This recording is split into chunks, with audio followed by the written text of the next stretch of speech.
இதுப்பா விறகு அரிசி சிறுதானியத்தில் ஒன்று இது. இப்போ நம்ம சிறுதானியத்தை வச்சு நம்ம கஞ்சி செய்ய போகிறோம். தினமும் காலையில் இந்த கஞ்சியை தொடர்ச்சியாக குடிச்சிட்டு வந்தீங்கன்னா உடல் எடை வேகமாக குறையும்பா. உடம்புக்கு ரொம்ப நல்லது. சிறியவங்கள இருந்து பெரியவங்க வரை எல்லாருமே சாப்பிடலாம்ப்பா. வாங்க எப்படி செய்யலான்னு பார்ப்போம். இப்போ இதில் வந்து நம்ம ஒரு 100 கிராம் அரிசி எடுத்துக்குவோம். இப்போ வரகரிசி இருக்குல்லப்பா, நம்ம இதில் 100 கிராம் எடுத்துருக்கோம். இந்த பவுலில் போட்டுக்குருவோம். இது சாம்பை அரிசிப்பா, சிறுதானியத்தில் ஒன்று. இதில் நம்ம 100 கிராம் எடுத்துக்கிறோம்.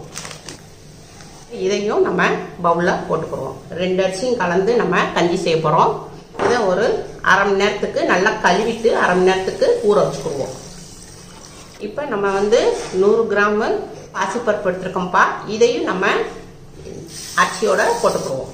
அரை மணி நேரத்துக்கு நல்லா ஊறட்டும். இப்போ வந்து நான் கேஸ் ஆன் பண்ணியிருக்கேன். ஒரு குக்கர் வச்சிருக்கேன். இப்போ நம்ம விறகரிசி, சாம்பரிசி, பாசிப்பருப்பு இது 3ஐயும் நம்ம அரை மணி நேரம் ஊற வச்சுருந்தோம். நல்லா கழுவியாச்சு. இப்போ நம்ம இதை வந்து குக்கரில் போட்டுக்குவோம். நம்ம இந்த கப்பில் தான் நம்ம விறகரிசியும் சாம்பரிசியும் இது பருப்பு எடுத்துருந்தோம். இப்போ அதே அளவு அதே கப்பில் தான் நம்ம தண்ணியும் அளந்து ஊற்ற போகிறோம். எந்த கப்பில் நம்ம அளவு எடுக்கிறோமோ அதே கப்பில் நம்ம தண்ணி எடுக்கணும். இப்போ இதில் வந்து ஒரு 8 கப்பு தண்ணி ஊற்றிக்கிடுவோம். கஞ்சினால நம்மளுக்கு வந்து லிக்விடாக தான் வேணும். அதனால 8 கப்பு தண்ணி ஊற்றுவோம். இப்போ நம்ம வந்து இந்த கப்பில் நம்ம 8 கப்பு தண்ணி ஊற்றிருக்கோம்ப்பா. இப்போ நான் சின்ன வெங்காயம் எடுத்திருக்கேன். ஒரு 100 கிராம் சின்ன வெங்காயம் எடுத்திருக்கேன். ஒரு 12-13 பீஸ் இருக்குப்பா. இதையும் நம்ம அப்படியே கட் பண்ணி போட்டுக்குவோம். 2 கட் பண்ணி போடுவோம். இப்போ நான் சின்ன வெங்காயத்தை 2 கட் பண்ணி போட்டாச்சு. இப்போ பூண்டு வந்து ஒரு 8 பல்லு எடுத்திருக்கேன். அதையும் 2 கட் பண்ணி போட்டுக்குருவோம். பூண்டு வந்துப்பா நமக்கு வந்து நல்ல ஜீரண சக்தியை கொடுக்கும். பிபி உள்ளவங்களுக்கு, சுகர் பேஷண்ட்டுக்கெலாம் இது ரொம்ப நல்லதுப்பா. பூண்டு வந்து ரொம்ப நல்லது. இப்போ பூண்டையும் கட் பண்ணி போட்டாச்சு. 2 மீடியமான தக்காளிப்பா. சின்ன தக்காளியாக இருக்குது, மீடியமான தக்காளி. பெரிய தக்காளியாக இருந்தால் ஒரு தக்காளி எடுத்துக்கோங்க.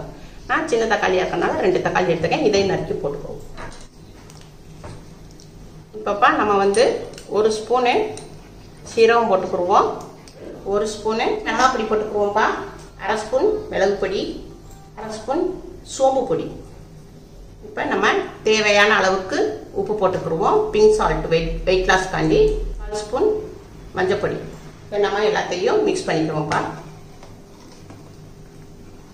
இப்போ நல்லா கொதிச்சுக்கிட்டு வருதுப்பா. இப்போ நம்ம வந்து இதுக்கு மூடி போட்டுருவோம்.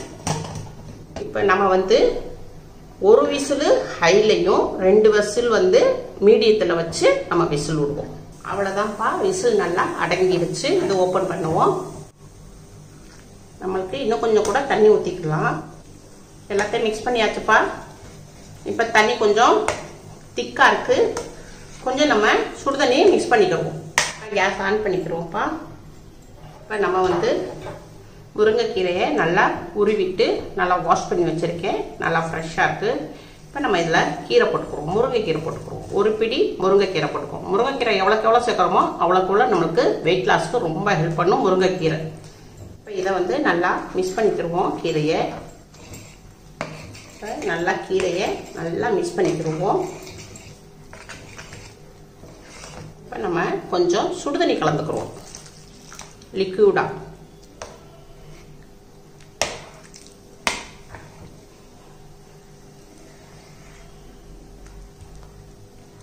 இப்போ நம்ம முருங்கைக்கீரை போட்டோம். இந்த கஞ்சிலேயே நல்லா சூட்டில் நல்லா கீரையும் நல்லா வெந்துருச்சு.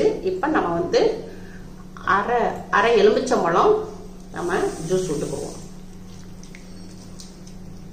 இப்போ எல்லாத்தையும் நல்லா மிக்ஸ் பண்ணிக்கிடுவோம். கஞ்சி ரெடி ஆயிடுச்சு. இப்போ கேஸு நம்ம ஆஃப் பண்ணிடுவோம். இப்போ இந்த சிறுதானிய கஞ்சி வந்துப்பா நம்ம சுட தான் சாப்பிடணும். சுட சாப்பிட்டோம்னா ரொம்ப டேஸ்ட்டாக இருக்கும். இப்போ இது வந்து நம்ம எல்லாருமே சாப்பிடலாம். டயட்டில் இருக்கிறவங்க, வெயிட் லாஸில் இருக்கிறவங்க, சுகர் பேஷண்ட்டு எல்லாருமே, சின்ன பிள்ளைய கூட சாப்பிடலாம். சின்ன பிள்ளைகளுக்குலாம் அப்படியே கொடுத்துட்டு வந்தீங்கன்னா, பாரம்பரியமான உணவு இது. அவங்களுக்குலாம் கொடுத்துட்டு வந்தீங்கன்னா அவங்களுக்கு அப்படியே பழக்கம் ஆயிடும். டெய்லி இட்லி தோசைக்கு பதில் இப்போ நம்ம வந்து காலையிலைக்கு டிஃபன் போட்டுக்கலாம். டின்னருக்கும் வச்சுக்கலாம், லஞ்சுக்கு கூட பாக்ஸில் நீங்கள் ஹாட் பாக்ஸில் நீங்கள் ஆஃபீஸ் கொண்டு போகணும்னா நீங்கள் ஹாட் பாக்ஸில் வச்சு கொண்டு போனீங்கன்னா நல்லா சூடாக இருக்கும். இப்படி கொண்டு போய்க்கலாம். இப்போ இதை வந்து ஒரு பவுலில் மாற்றிக்கிடுவோம். ரொம்ப டேஸ்ட்டாக இருக்குப்பா. உங்கள் வீட்டில் செஞ்சு பாருங்கள். அம்மாவுக்கு லைக் பண்ணுங்கள், ஷேர் பண்ணுங்கள், சப்ஸ்கிரைப் பண்ணுங்கள்.